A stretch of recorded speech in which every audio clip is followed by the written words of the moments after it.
oleh ibu negara yang hadir.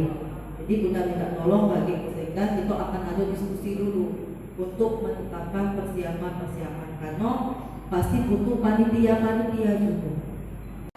Hari Sabtu akan datang istri dari Bapak Kemensos, Ibu Idris Batubara, yang akan ke Muratara beserta dengan rombongan dari Dirjen Kemensos untuk meninjau persiapan untuk lokasi yang ada di BPS AD, terus di SP5 Karangdako, lokasi asal dari Desa Digito ini, untuk persiapan kedatangan dari Ibu Negara Iriana Joko Widodo di bulan April.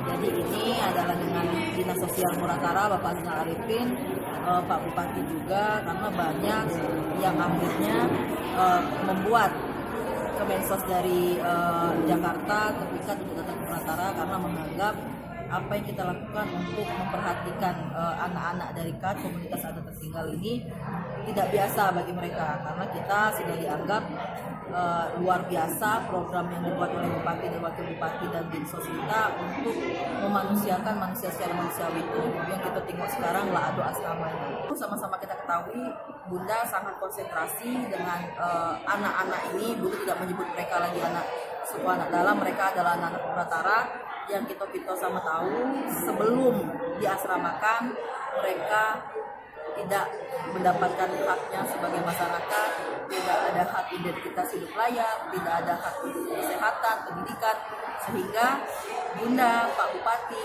Dinsos, dan juga teman-teman dari Tagana, Dinsos, tahu asli anak ini di hutan seperti apa. Sebelum kita bawa ke asrama, penghidupan mereka seperti apa. Istilahnya dari lembarannya kosong, sekarang kita ajarkan mereka untuk menulis sesuatu yang indah. Alhamdulillah anak-anak kita dari awal kita potong rambut, dari mereka yang masih buta huruf, sekarang anak-anak ini sudah bisa berprestasi, bisa baca tulis, sudah bisa membaca Al-Quran, sudah bisa banyak keterampilan.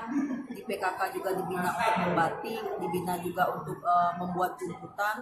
Artinya anak-anak ini dalam waktu 1,5 tahun ini alhamdulillah bisa dikatakan kita sudah mampu untuk mendidik mereka sebagaimana layaknya